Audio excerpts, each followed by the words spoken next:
Hey guys!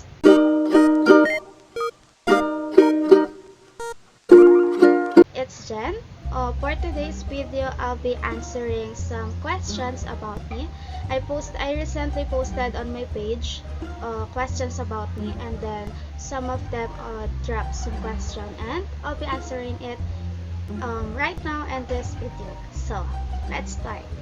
Okay, the first question, pinakaayaw mong ugali ng isang tao, ate? Pinakaayaw ko ugali yung someone na nagtuthrow ng attitude. Like when you're doing good and then that person is throwing bad attitude or bad things sa'yo. Ayoko nung ganun. Like, alam ko, like, the world is not really good. They're really good.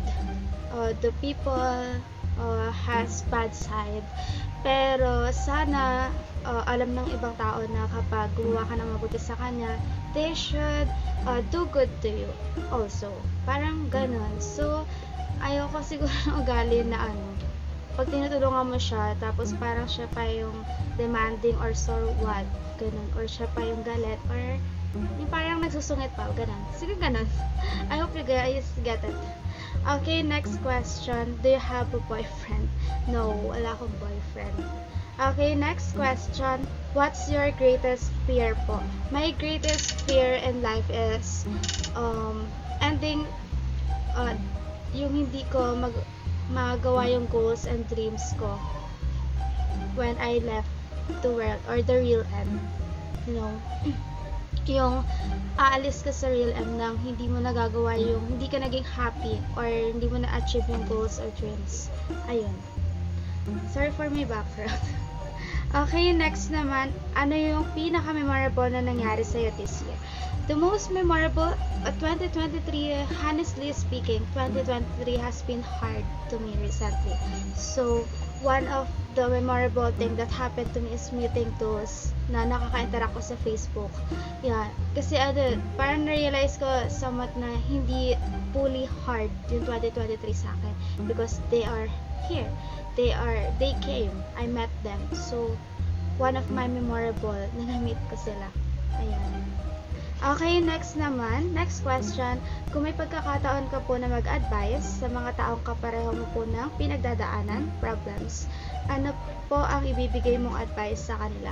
My advice is keep moving forward until that stops you.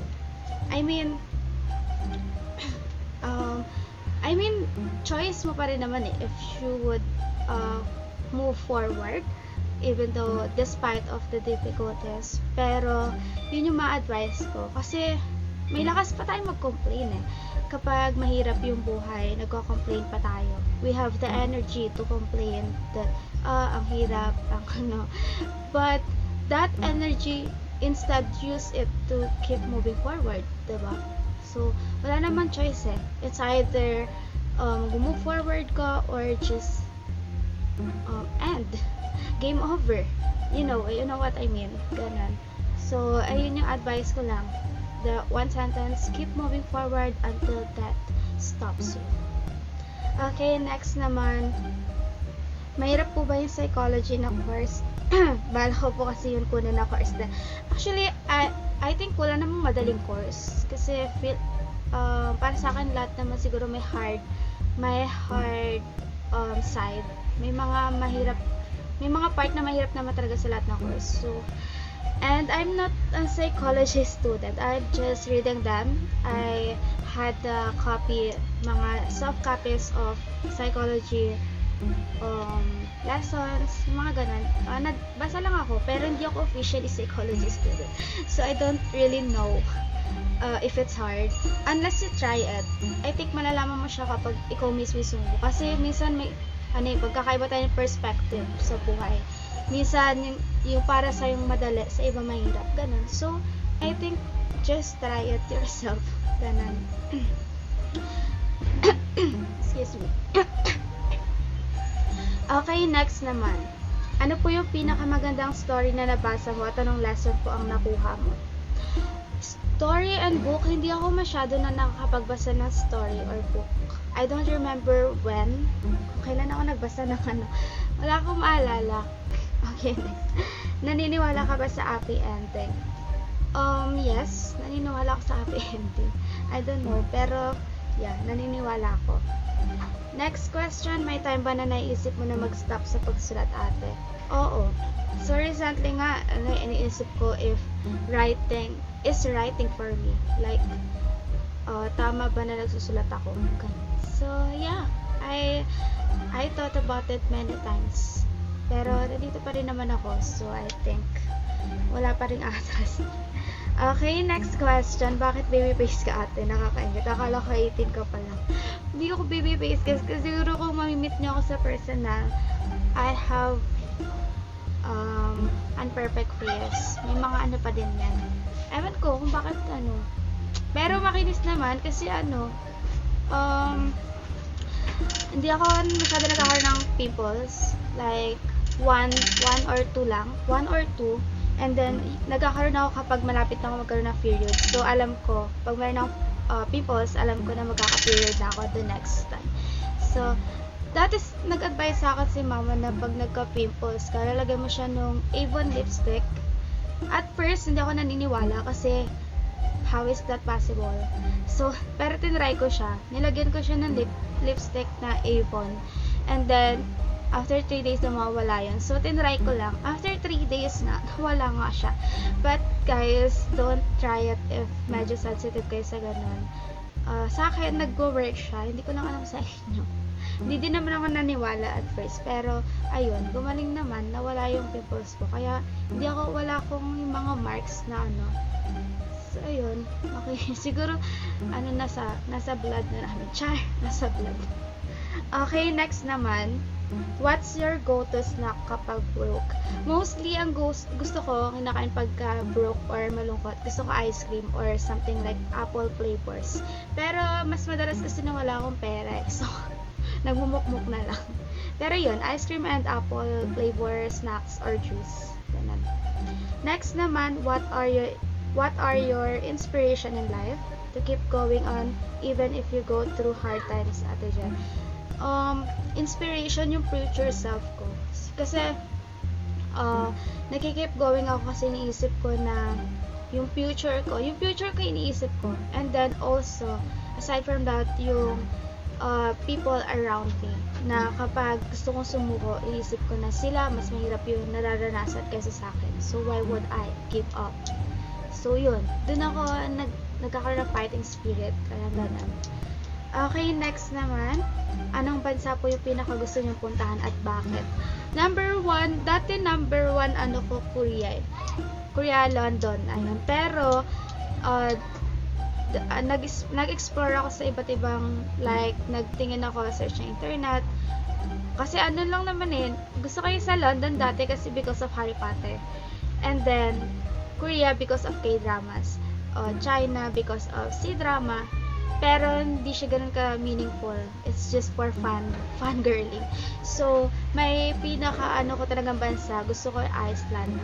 Gusto ko makita yung Northern Lights. Wala lang, I feel like lights is somewhat meaningful to me. Lights. It has so meaning for me. Okay, next naman. What makes a man attractive for you po? A man attractive, mature, and has a good voice. Like, maganda yung boses kapag kumanta. And also mature. Ayun. Okay, next naman. What is the most memorable events happened in your life? Most memorable so far, wala pa nakakatalo. Yung 18th birthday ko, nung nakasayaw ko yung papa ko. That was so wholesome. Like, super saya ko that time. Super saya ko talaga. Hindi ko siya ma-explain, but that is the most memorable that happened in my life. Next, what's your dream, Ate Jen? To live a happy life until my last, and that's a real end. Okay, next naman, what's your favorite hobby or activity that brings you joy and why? Writing, of course. That's my favorite hobby since then. Hindi pa ako nag-start ng novel nun. Ang una kong sinimulan is writing songs.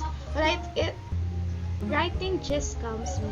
And writing songs that time. Dun ko inaano yung emotions ko. Kasi una ako nagsulat songs before ako na-hook sa novel. So, songs muna. Writing, lyrics, or songs. So, yun, masaya ako. Dun ko nilalabas yung emotion ko. Though, it's not really good. Pero, yeah. And then, novel naman kasi, you know, pag nag-start na ako magsulat, feel ko, pumapasok ako doon sa mundo na yun. And then, parang nag-iiba ako. Parang ganun. Sorry, nagpapawis. So, yun, writing. Okay, next naman, are you happy and contented in your life? Yes. So far, yes. Okay, next, biggest blessing you received this year. Biggest blessing that I received this year, siguro meeting some new people. Meeting those who supports me. Yung mga naka-interact ko sa Facebook. Ayun yung blessing na na-receive ko this year. In the middle of hardships. Tapos na-meet ko sila. Okay, next naman. Ano pong iniisip nyo every time na may pinagdadaanan kayo na mahirap i-overcome? Iniisip ko na paano kung mag-give up ako? Ano mangyayari? What if I give up? What now? Parang ganun yung iniisip ko. Anong mangyayari kapag nag-give up ako? So, ayun. Okay, next naman, what has been the most stressful experience in your life? Adulting. Mahirap talagang adulting. Like, dati, when I was a kid, I always thought about what if I'm adult now. Magagawa ko yung mga ginagawa nila. Something like that. Pero nung tumapak na ako sa adulting stage, parang gusto ko na lang bumalik. Like, may reset button ba? Balik na ako. Ganun. So, that was the stressful experience. What is your favorite movie? Favorite movie? I don't know if it's a movie, but Harry Potter. Harry Potter. Of all time. Harry Potter talaga. Hindi ako nasasawang panoorin siya. Okay, next naman. What are your regrets in this year and wouldn't want to do next year, Ate Jen? If possible, what advice can you give to those people who you think has the same regrets? Regrets ko this year, siguro yung hindi ako naging matapang. Yung hindi ako nag-stand up. Like, iniisip ko na gawin ko yun, magpakatapang ako na tumayo and then labanan yun yung time na yun. Pero hindi ko siya ginawa. So, next time, I hope I could stand up strong na hindi ko na lang siya ini-imagine. Like, gagawin ko na siya. Ganun. So, to those that has the same with me, I hope you could stand up strong and you wouldn't hesitate to do what's right. Na kung ano yung alam nyo tama. So, yeah. Okay, next. Ano or sino po ang nag-inspire sa inyo na mag-vlog ni? Dati nag-vlog na ako, nag-start ako mag-vlog 2019 or 2020, pero sa another channel. Hindi ko na siya ginamit kasi andun yung videos with my father. Medyo nung pinag-isipan ko siya kung gagamitin ko, iniisip ko, nalulungkot ako, kaya hindi ko siya ginamit. I created another channel to use. And then, my purpose on doing this vlog is, sabi ko, mag-film ako ng something ganito. So, in the future, meron ako mapapanood or maluluok back na memories na, on this day, I did this thing. On this day, we went on this place. And on this day, ayan, nagbasa ako ng ganito. Like, I have this, I received this, ganun, mga ganun. Like a video diary. So, yun. Okay, next naman, do you believe in love at first sight? Medyo. Ayun, medyo. Okay, next naman. What is one thing you've always wanted to learn or try and why? Swimming. Hindi ako marunong mag-swimming. Lumangoy. And I was afraid to go the sea. Takot ako sa dagat. So, parang minsan gusto ko siya i-try pumunta sa dagat. Tapos, yun. Parang overcome yung fear. Ayun yung gusto ko i-try.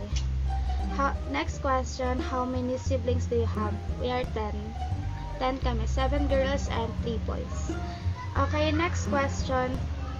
What can you say to those people na takot sa attachment? And how do you cope up with stress and everything na ganap sa life?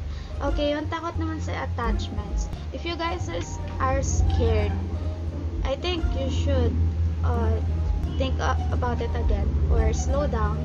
Like, pag-isipan nyo muna, if takot ko pa kalmahin mo muna yung sarili mo until you could face it na. Parang ganun. And next, how do you cope up with stress and everything na ganap sa life? Yung stress hindi talaga nawawala sa buhay. And every time na ma-encounter ko siya, like, I am giving up, like, I am complaining so much.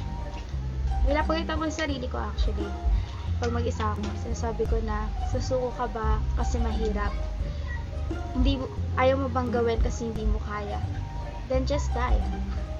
Ganun yung sinasabi ko sa sarili ko. Kasi para sa akin, when you die, it's all over. I think, para sa akin, I don't know your perspective, pero para sa akin, when we left the real end, wala na, it's all over na. So, if you can't do it, if you don't want to do it because it's hard, if you don't want to do it because hindi mo kaya, then just die. Ganun yung inaano ko. So, and then, seconds after that, okay na ako ulit. Like, naiisip ko na yung mga goals, yung mga dapat kong gawin. So, yun. Fight na ulit. Ganun. Ganun lang siya. Okay, next naman. What do you mostly do on your free time? Ano lang, scrolling lang sa cellphone. Mostly, nasa cellphone lang ako free time. And then, yun lang. Ganun, cellphone lang. Nagbabasa, naglalaro sa cellphone. Natutulog, ganun lang. Tambay. Watch TV. Yun. Okay, next naman. Ano po ginagawa mo kapag free time and ano ang nakakapagpasaya sa iyo sa lahat po ng writing, aside from nagsiselfone. Sa cellphone din naman ako susulat eh. So, nagsusulat ako. Yun yung pinakamasaya. Pero sometimes natamad ako magsulat. Pero pag may time na sinisipag ako magsulat, yun, masaya ako magsulat. Kasi nga, like what I've said kanina, parang napupunta ako doon sa world nila. So, parang ang saya lang sa feeling. Ganun. Parang feeling mo main character. Okay, next naman. Hi, are you more of an extroverted or introverted person po ba? I'm more on introverted. Yeah, introverted person ako. And okay, next naman. What do you think will happen to humans when zombies starts attacking us? I think all of us are dead. I don't know. Siguro malalaman natin kapag nangyari na siya. Okay, next naman. What makes you happy? Little things. Okay, next question. Ano po nagpapasaya sa'yo bukod sa pamilya at pagsusulat po ng story? Little things. Yeah, same lang. Minsan mababaw kasi yung kaligayahan ko. Ganun. Like, konting lang. Parang tuwang-tuwa yun. Ganun. Okay, next naman. What's something that you do kapag malungkot ka, Ate Jen? Kapag malungkot ako, minsan pag yung puno-puno na siya, ay mostly yung nagawa ko, iniiyak ko siya. Kasi feel ko that way, may lalabas ko siya. And after crying, okay na, masarap siya sa feeling. Kasi feel ko crying is a way of releasing. So, yung mga hard na nararamdaman mo. So, maganda siyang gawin. Okay, next naman, if you could have any superpower, what would it be and how would you use it to make a positive impact in the world? Superpowers, siguro, ano ba? Superpowers, hindi wala akong maisip eh. Pero, wala akong maisip. Siguro yun nasa, yung brilyante ng mga sabi. Tapos gagamitin mo siya syempre sa mas mabuting mabuting to balance the world. Ganos. Brilyante. Okay, next naman. What did you do to lessen your stress? Ayan, yung sinagot ko kanina. Ayan siya. Okay, next naman, paraan mo para mawala o mabawasan yung galit o stress mo. Inhale, relax yourself. Kasi, kapag hinayaan mong hindi relax sa sarili, baka makagawa ka ng hindi maganda. So, most important, relax yourself. Try to inhale, exhale. Try mo lang i-relax. Next question, anong gusto mong profession natin? I'm pursuing lawyer, attorney. Ayan. Okay, next question. If you could have dinner with an historical figure, who would it be and why? Hindi ko sure kung historical figure, but I want to dine with Albert Einstein because he's so amazing. Ang tali-talino niya kasi. Baka may matutunan ako sa kanya, diba? Okay, next question. What life events or interests have influenced who you are now? Life events, meeting someone. Kasi tahimik ako. So, kapag nakamit ako ng new people, nagiging lumalabas yung nag-speak up, ganun. So, meeting new people. Ayun. Okay, next naman, paano malampasan ng depression? I don't really know how. Hindi ko sure kung nagkaroon ako ng depression, na-depress. Hindi, siguro nagkaroon pero hindi super. Pero, para sa akin, I think, nasa utak kasi lahat eh. And it's all your choice. If you would continue thinking about bad things, sad things, siguro dun siya mas lalala. I suggest na make things out of your world, like spend your days out of your shell. I think make some things na nakakapagpasaya sa even small things, kasi big things starts with small things. So kung umiti ka, keep going until you laugh hard or you laugh like crazy, parang ganun. So ganun, think of some happy things, do some happy things and think some happy things. Ayun siguro para sa akin. Okay, next naman, what or who motivates you to keep fighting in life? My family, myself, those who are supporting me, sila. Okay, next question, how do you handle your problems or how you react? Ako kasi, more on tahimik eh. Kapag nasaktan ako, tahimik na talaga ako. Silently crying, and then, aalis ako, parang, ilalayo ko yung sarili ko sa mga tao, tapos, dun ko ilalabas. Like, more on crying. Mahina yun. Ganun siya. Ganun, tahimik lang. Okay, next question, K-drama or C-drama na tumatak sa'yo? K-drama na tumatak sa akin, Stronger Bong-soon, kasi nandun yung idol ko na si Park Is-suk. Ang cute kasi nun. So, C-drama naman is C-drama, Falling Into Your Smile o Go-Go Squid. Go-Go Squid, madami eh. So, hindi pwedeng isa lang. Okay, next question. If you give a chance to be another girl, who would it be and why? Wala. Siguro pipiliin ko pa rin ako or yung better na ako. Kung papapiliin ako, siguro yung better na ako or yung past na ako. Siguro. Ako pa rin. Ako. Okay, next naman, what pain do you want to struggle in life? The pain na gusto kong i-struggle in life, sweet pain. Sweet pain? Meron ba? Charot. Okay, next naman, what was the favorite thing you own po? Bracelets. May mga bracelet ako. That is my favorite thing na meron ako. Okay, next naman, how do you deal with anxiety or stress? Or how do you handle it when you think no one can other than yourself? Yung sagot ko siguro kanina parang same lang na ganun. Oo, ganun ko i-handle yung stress ko. Yung sagot ko kanina, ayun na rin siguro siya, guys. So, sa anxiety naman, minsan may ganun ako eh. Na-overthink. And siguro the best thing that you could do is release it. Release. Kasi pag tinago mo siya, mas lalala or mas lalala siya sa loob. Kaysa pag nilabas mo siya. Pag nilabas mo, wala na. Pero pag tinago mo siya sa loob mo, parang feel ko mas lalala. So, more on, gusto ko siya i-release. Ganun. True crying sa akin eh. Hindi ko lang sure sa inyo, guys. So, next naman, so far, ano yung na-experience mo na super unforgettable? Yung sagot ko kanina, yung debut ko, nakasayaw ko sa Papa. Wala pa nakakatalo sa experience yan kasi ang saya niya talaga. Next question, what is your motto in life po? My motto in life is in God's perfect time and plan. Ayun yung motto ko.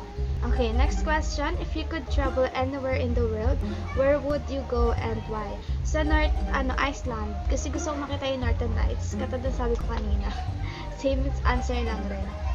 Next question, if you'll be given a chance to choose between your dreams and current life, what will it be and why?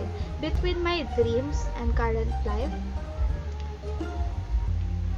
Oh, parang napaisip ako Dreams. dreams. Kasi my current life is my process of achieving my dreams. So, dreams. Kasi nandito pa rin ako sa current life ko. If ano. Or the future. Are you talking about the future? Siguro, dreams pa rin. Dreams na. Ang gulo ko. Okay, next naman. What is the most embarrassing moment you've ever experienced? Embarrassing moment na yung nadulas ako sa jeep. Oh guys, yun yung embarrassing na ako. Nadulas ako. Umuulan kasi that time. Tapos, pagpasok ko doon, nadulas ako doon sa... Nakakahiya yun. Kahit masakit siya, nahiya ako. Okay, next naman, what was your realization in life this year? Realization ko is life was never been easy. Life, it's never been easy. Hindi talaga siya madali. So, ayun. Okay, next naman, is there any point in your life na parang gusto mo na lang sumuko? If oo, kailan at paano mo na lang kasama yun? Hindi ko maalala kung kailan, pero meron nangyari this year. Gusto ko na talaga sumuko kasi it was really so hard that I don't know if kaya ko pa siyang i-handle to the point na puro breakdown na lang tapos hindi ko na alam kung paano. But still, despite of those, nakakahanap pa rin ako paraan para maging masaya. So, doon ko siya pinifigure out ko kung saan ako masaya. So, ayun yung ginagawa ko para malampasan ko siya, para i-cheer yung sarili ko. Ayun siya.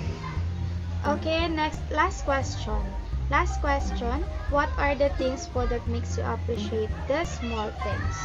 What are the things po that makes you appreciate the small things? What are the things? Small things. Medyo nalito ako. Wait lang. What are the things that makes you appreciate the small things? Small things nga. What? Ano yung mga bagay na narcissist? Letter, quality, appreciation. Ayun. Kasi, appreciation yan. Quality and appreciation. Ayun, para sa akin. Kasi, siya, ang bigas niya para sa akin kasi super genuine pag ganun. So, hindi ako more on materials. Ayun lang, yun lang para sa akin. Kasi, minsan kasi pag magbibigay tayo ng materials, what if it doesn't came from your heart? Or that gift is not genuine. So, mahalaga sa akin is yun, appreciation, quality time, and genuine. Ganun. So, ayan siya. So, ayan guys, that's all of the question. Medyo mahaba yung video, pero ayun lahat ng question. I wanted to use this chance to thank everyone who dropped their question. I hope nasagot ko siya na maayos, and I hope nabigyan ko kayo ng sagot na expected nyo, I guess. So, yeah, thank you so much for dropping, guys. Thank you so much for watching this video, and thank you so much for your support, appreciation, and love. I hope to stay with you until there's a chance, and I hope to see you soon in God's perfect time and plan. May you always do good and be good around. I'll see you guys on my next video. Thank you so much for watching this video. Bye!